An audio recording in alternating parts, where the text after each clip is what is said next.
योगी जी, हमारी पीड़ा सुन सकते हैं। हम लोग बहुत पीड़ित हैं, हमारे घरों पे खाना नहीं बनता एक टाइम, इतने लोग दुखी हैं, हमारे पापा बीमार रहते हैं। योगी जी हमको एक बार बस मुलाकात करके न्याय दे दीजिए योगी जी। ये वीडियो देखा आपने, 69,000 शिक्षक भर्ती के जो अभ्यर्थी हैं वो सरकार से हाथ जोड़ रहे हैं। वो पिछले कई सालों से लगातार डेमोक्रेटिक तरीके से धरना प्रदर्शन कर रहे हैं। इस देश में एनसीआरबी के आंकड़े हैं, सबसे ज़्यादा जाति के नाम पर हत्याएं होती हैं, रेप होता है। हर साल 50 से 60 हज़ार SC ST के तहत मुकदमा दर्ज होता है। इसका मतलब उनके साथ जातिगत अपराध होता है। सोचिए न दर्ज होने वाले केस कितने होंगे। लेकिन कभी किसी सुना है आपने कि दलित, पिछड़े, आदिवासियों ने कानून हाथ में लिया हो? इस देश में, इस देश के बहुसंख्यक 90-95% लोगों को संविधान पर भरोसा है और हम जानते हैं कि हमें जो भी चाहिए वो कलम से चाहिए, संवैधानिक तरीके से चाहिए। हमें किसी का एक बूंद खून बहाकर कुछ भी नहीं चाहिए। हमें किसी का अधिकार नहीं चाहिए, बराबरी का अधिकार चाहिए, और वो भी संवैधानिक तरीके से। लेकिन वो कौन लोग हैं जो इस देश में गरीब को कहते हैं कि तुम नक्सली बन जाओ, हथियार उठा लो? वो कौन लोग हैं, ललित झा जैसे लोग, जो किसी युवा को कहते हैं कि मैं मॉनिटर करूंगा और तुम संसद में जाकर हमला कर दो, आत्मदाह कर लो? ये वो कौन लोग हैं जो दलित, पिछड़े, आदिवासियों को उकसाते हैं कि एक भाई उनका शोषण करता है, दूसरा भाई उनको उकसाता है कि उग्रवादी बन जाओ, नक्सलवादी बन जाओ? नमस्कार, मैं शंभू कुमार सिंह और आप देख रहे हैं नेशनल दस्तक। क्रांति कुमार ने एक पोस्ट लिखा है। सोचिए, डोनाल्ड ट्रंप चुनाव हार गया था। उसने अपने समर्थकों को कहा कि जाके व्हाइट हाउस घेर लो। उसमें सबसे ज़्यादा जिस शख्स को सजा हुई है व्हाइट हाउस घेरने में, वो एक ब्लैक समुदाय का आदमी है जो उसका समर्थक था। 22 साल की सजा। सवाल है कि इस देश में वो कौन लोग हैं जो लोगों को नक्सलवादी बनने के लिए मजबूर किया? पता तो कीजिए, आपको पता चलेगा कि इस देश में, इस देश के मूल निवासी आदिवासियों के हथियार हाथ में किसने पकड़ाए, किसने उसको नक्सली बनाया, किसने पढ़ाई लिखाई से अलग किया। अभी तेलंगाना में एक महिला थी जिनको 12 साल की उम्र में नक्सली बना दिया गया। बाद में उन्होंने सजा पूरी की, लोगों की सेवा की और अब वो मंत्री बनी। इसी देश में फूलन देवी को हथियार पकड़ने के लिए मजबूर कराया गया। मैं फिर कह रहा हूँ, इस देश में अगर संविधान को लागू कर दिया जाए, संविधान इम्प्लीमेंट हो जाए, तो किसी को भी कहीं भी हिंसा करने की ज़रूरत नहीं है। उसके बाद भी मैं कह रहा हूँ, इस देश के 90-95% लोग किसी भी तरह से, अगर उनके साथ कोई गैर बराबरी भी हो रही है, उनके साथ जातिवाद से बड़ा गैर बराबरी क्या हो सकता है दुनिया में? जातिवाद से ज़्यादा भारत में क्या गैर? उसके बाद भी बहुजन समाज के लोग संविधान, नियम कानून को मानने वाले हैं।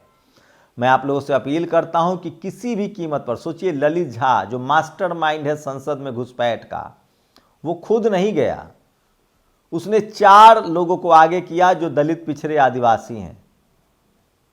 उसमें आदिवासी नहीं है, एक दलित है, एक पिछड़ा बैकवर्ड है, एक महिला है। उन लोगों के आगे कर दिया और वो सोचिए वो भाग गया था, फरार हो गया था। मीडिया उसी की सिर्फ चर्चा कर रही है।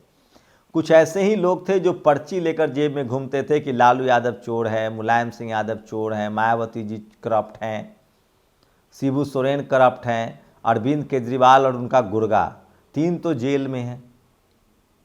इन्हीं लोगों के आंदोलन की वजह से बीजेपी सत्ता में आई थी। इसलिए किसी के भी राजनीतिक इस्तेमाल का हथियार मत बनिए और कहीं भी आंदोलन ऐसा मत करिए जिसमें आपको कानून हाथ में लेना हो। एक मैं वीडियो दिख रहा था, एक आदमी वकील के ड्रेस में है, कार में बैठकर कहता है कि अहीर हो, अहिरन हो। उसके बाद भी वो पुलिसकर्मी, जो कि हो सकता है कि वो ओबीसी कम्युनिटी से हो, वो धैर्य रखता है और उस शख्स को जाने देता है।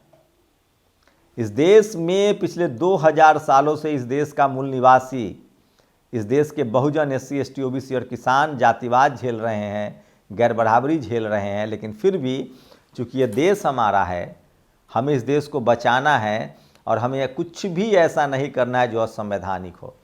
तो ललित झा को लेकर लगातार बवाल है और मैं फिर कह रहा हूं कि ऐसे किसी भी बहकावे से बचिए जो आपको हिंसा करने के लिए मजबूर करता हो या हिंसा करने के लिए ब्रेन वॉश करता हो, चाहे जाति के नाम पर, चाहे धर्म के नाम पर, चाहे लिंग के आधार पर।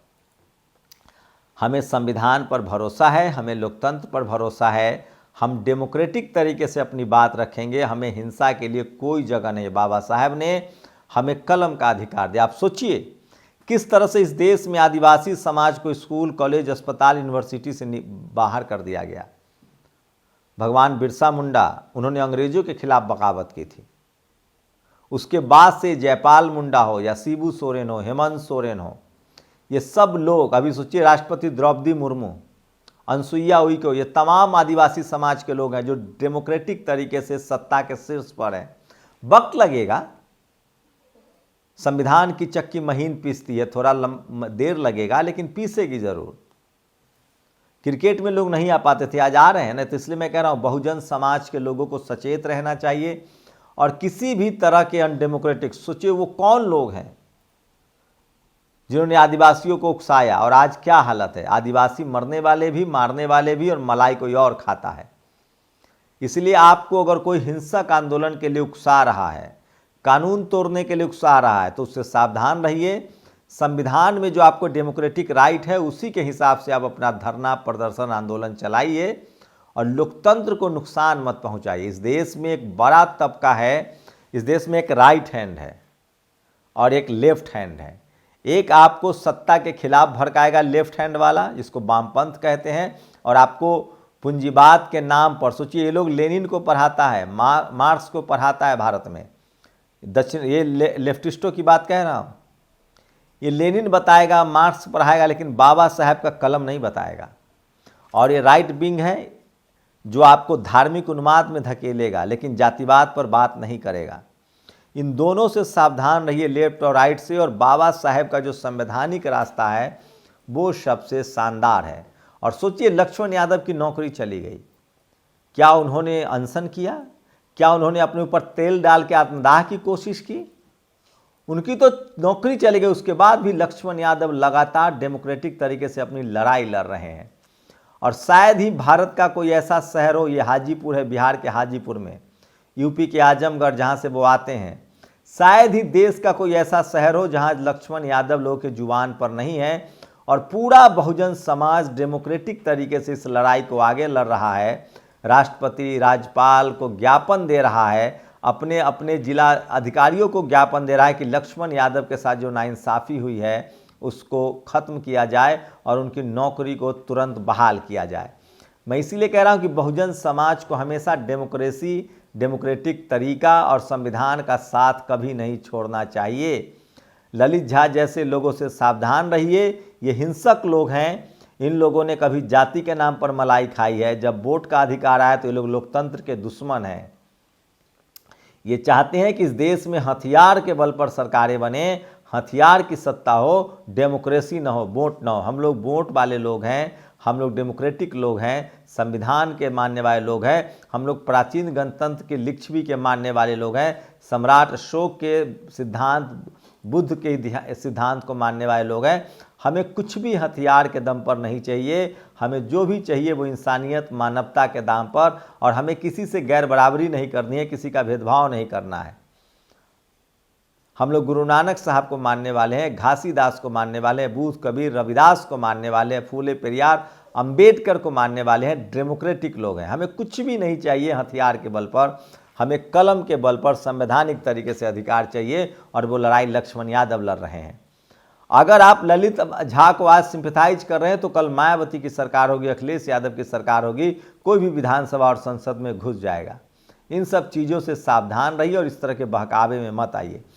वहीं ईवीएम को लेकर लगातार देश भर में धरना प्रदर्शन चल रहा है, लोग जागरूक हो रहे हैं, बहुजन समाज के लोग और सचेत हो रहे हैं। और मैं इसीलिए कह रहा हूँ देर सवेर भारत के बहुजन समाज के लोगों को अपना संवैधानिक अधिकार जरूर मिलेगा, ये मैं दावे के साथ कह सकता हूँ। तो मैं आप लोगों से गुजारिश कर रहा हूँ कि कभी भी किसी भी तरह के अनडेमोक्रेटिक ये मसले में मत पड़िए, जाति, धर्म या किसी भी तरह के हिंसा में शामिल नहीं होइए, नहीं तो देर सवेर आपको कुछ भी नहीं मिलेगा। इसलिए मैं कह रहा हूँ अगर आप बहुजन समाज के लोग हैं तो संवैधानिक तरीके से लड़ाई को लड़िए। और सोचिए ये दो तस्वीरें देखिए, जिस प्रकार ने रोहित वेमुला को सस्पेंड और हॉस्टल से बाहर किया था, उसी प्रकार अपने अधीनस्थ कर्मचारियों को प्रताड़ित करने का आरोप 2 कर्मचारियों की मौत के बाद छात्र संगठन ने विभागाध्यक्ष आलोक पांडे पर कार्रवाई की मांग की है।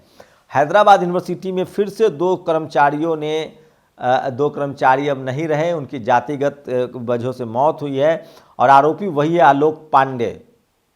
वही आलोक पांडे जो रोहित वेमुला के लिए जिम्मेदार है, वही आलोक पांडे जिसने रोहित वेमुला को हॉस्टल से निकाला था, वही आलोक पांडे। और सोचिए यूपी में एक बस जिसमें एक महिला जा रही थी जयपुर, उनके साथ किस तरह की विभत्स घटना हुई है। तो ये तमाम बड़ी खबरें थी जो सोशल मीडिया पर वायरल है। लेकिन मैं फिर कह रहा हूँ, ललित झा ने जिस तरह से जो किया है वो किसी भी तरह से सही नहीं है। और सोचिए पिछले 112 दिनों से डॉक्टर रितु जो बहुजन समाज की बेटी हैं, जातिवाद की शिकार हुई, दिल्ली यूनिवर्सिटी में गेट पर धरना दे रही हैं। क्या वो संसद में कूदने गई? मैं फिर कह रहा हूँ, हम लोग संविधान मानने वाले लोग हैं, संवैधानिक अधिकारों पर चलने वाले लोग हैं, संवैधानिक कर्तव्यों से बंधे हुए लोग हैं। हम लोग संविधान से ऊपर नहीं किसी चीज़ को मानते हैं और हमारे लिए इक्वालिटी, फ्रेटर्निटी, समानता, मानवता, ये सब हमारे जीवन का हिस्सा है और हमको इसके दम पर कुछ भी नहीं चाहिए। खून बहाकर कुछ भी हासिल नहीं होगा, अराजकता से कुछ भी हासिल नहीं होगा।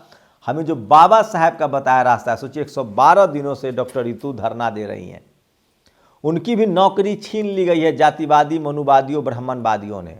उनका जातिवाद, मनुवाद, ब्राह्मणवाद का एक ही इलाज है संविधान, और संविधान में दिया वोट की ताकत।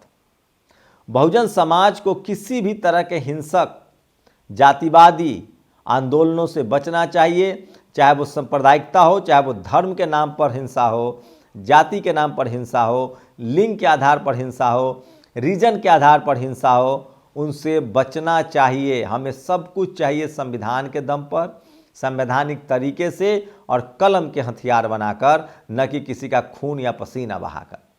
ये बहुजन समाज को हमेशा याद रखना पड़ेगा और तभी ये मुल्क बेहतर बनेगा, मजबूत बनेगा और तभी ये सम्राट अशोक का भारत बनेगा, बुद्ध का भारत बनेगा।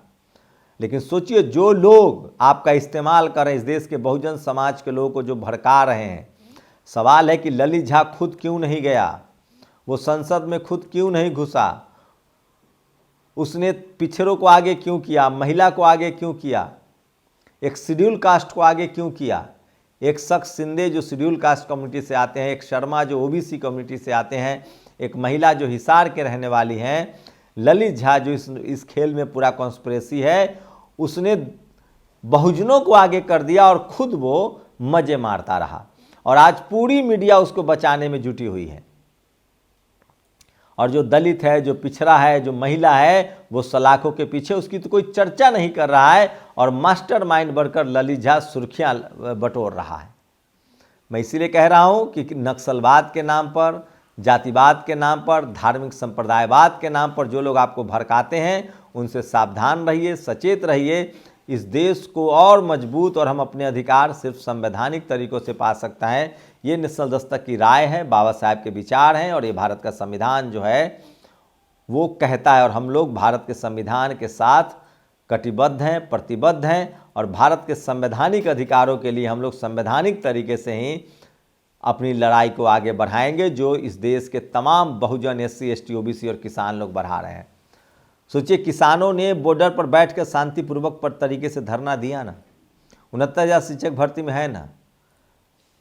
तो हमें कुछ भी अनडेमोक्रेटिक तरीके से नहीं चाहिए, हमें सब कुछ संवैधानिक तरीके से चाहिए। इसलिए बहुजन समाज के लोग ललित झा जैसे वामपंथियों से सावधान रहें जो आपको हिंसा के लिए भड़काते हैं।